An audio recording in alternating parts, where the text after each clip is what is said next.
Bhimavaram DNR కళాశాల గన్నాబత్తుల క్రీడా మైదానంలో చైతన్య భారతి 18వ జాతీయ స్థాయి సాంఘిక నాటకాల పోటీలను డిప్యూటీ స్పీకర్ కనుమూరు రఘురామ కృష్ణంరాజు, జిల్లా కలెక్టర్ చదలవాడ నాగరాణి, సినీ నటులు రావు రమేష్లు జ్యోతి ప్రజ్వలన చేసి ప్రారంభించారు. డిప్యూటీ స్పీకర్ ఉండి ఎమ్మెల్యే కనుమూరి రఘురామ కృష్ణంరాజు మాట్లాడుతూ కళలను ఆదరించాలంటే అప్పట్లో రాజులుండేవారని, ఇప్పుడు ప్రభుత్వాలు చేస్తున్నాయని, కానీ ప్రభుత్వం నిర్లక్ష్యం చేస్తుందని, నాటక రంగానికి ప్రభుత్వం సహకారం అందించాలని అన్నారు.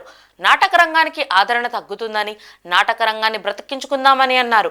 సినీ ప్రపంచంలో నాటక రంగాలు కొట్టుకుపోతున్నాయని, అయినా సరే నాటక రంగాన్ని బ్రతికిస్తూ ఇటువంటి జాతీయ స్థాయి నాటక పోటీలను నిర్వహించడం అభినందనీయమన్నారు.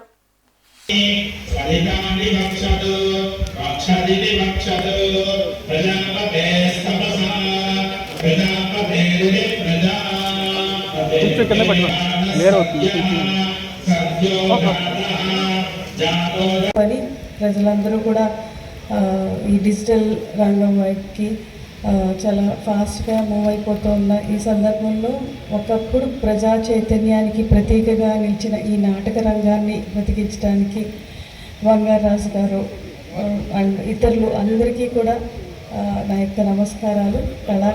18 ఏళ్ళుగా నడిపించిన నాటకం ఇక్కడ ఖచ్చితంగా ఒక పర్మనెంట్ స్టేజ్ లేదెందుకని, ఇది ప్రశ్న కాదు, ఆవేదన. ఇంకొకటి ఏంటంటే, దేశం 2 ముక్కలైన తర్వాత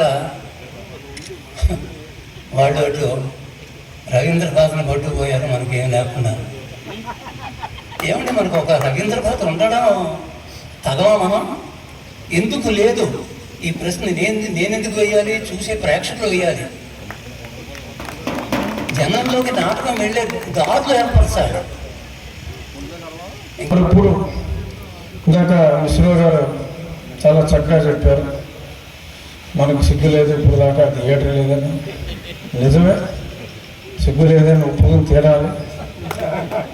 కానీ మరి ఇప్పుడు అది చెప్పిన వెంటనే నేను మా కలెక్టర్ గారితో, మేడం గారితో మాట్లాడతా, సరే ఎక్కడో దగ్గర ఎవడో ఏదో ఆక్రమించి ఉంటాడో, నేను ఏదో ఖాళీ చేస్తాను మేడం, మీరు మొదలు పెడదాం. ముందు ఓపెన్ ఎయిర్ థియేటర్కి ఎక్కువ టైం పట్టడం, అది నర్సు వేస్తే అన్నాడు.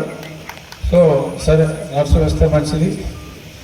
సరే ఓపెన్ ఎయిర్ థియేటర్తో స్టార్ట్ చేసి ప్రణాళిక మరి ఏదన్నా సిఎస్ఆర్ పాశ్చాత్య సంగీతపు పెను తుఫానికి రెపరెపలాడుతున్న ఈ సంగీతం గురించని చెప్తారు. అలాగా మరి ఇలా ఇవాళ సినిమా ప్రపంచపు పెను తుఫాన్లో మరి కొట్టుకుపోతున్న నాటక రంగాన్ని ఆయనకి సాధ్యమైన రీతిలో ప్రోత్సహించడానికి మరి ప్రేక్షకులు కరువైన నమ్మకంతో ఈ నాటక రంగం తిరిగి పునరుద్ధరింపబడుతుంది అనే ఒక నమ్మకంతో మరి భగవాన్ గారు చేస్తున్న కృషిని అందరూ అభినందించి తీరాలి. అంటే రాజుల ఆతిథ్యం ఏంటో కారులోనే మొదలైపోయింది. అయ్యా వద్దు వద్దు, జీడిపప్పు కుక్కేసి, అది కుక్కేసి, ఇది కుక్కేసి. ఇంకా రాజులు ఆతిథ్యం ఎలా ఉంటుంది, ఆతిథ్యంతో చావ కొట్టి చెవులు మూసేస్తారు. ఇంకా జీవితాంతం బానిసంగా ప్రేమతో పడి ఉండాల్సిందే మీ అభిమానానికి. తర్వాత ఇందాక రాయప్రోలు భగవాన్ గారు చెప్పినట్టు అన్ని పాత్రల్లో ఈ భీమవరం చెందిన మా త్రివిక్రమ్ గారు నాకు అలాంటి పాత్రలు ఇచ్చారు. ఆయన సినిమా జీవితం నా జీవితంలో నాకు చాలా ముఖ్య కారణం. నాకు అలాంటి పాత్రలు ఆయన మొన్న గుంటూరు కారం వరకు అత్తారెడ్డి ఇదారేది కళ్యాణ్ అలా చెప్పుకుంటే వెళ్ళచ్చు.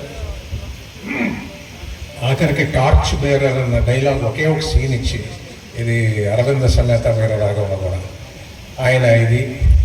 అలాగే ఈ నాటకం ఈవినింగ్ వస్తారు, హైదరాబాద్ వస్తారు, రమేష్ గారు వెళ్తున్నాం వస్తారు, ఇంకేం మాట్లాడడానికి లేదు. అప్పుడు సాంగ్స్, దాని లిరిక్స్, ఆ సాంగ్ ఎలా పుట్టింది, ఎలాంటి సిచ్యువేషన్లో చేసేది ఆ సాంగ్, ఇంత మెమరీ.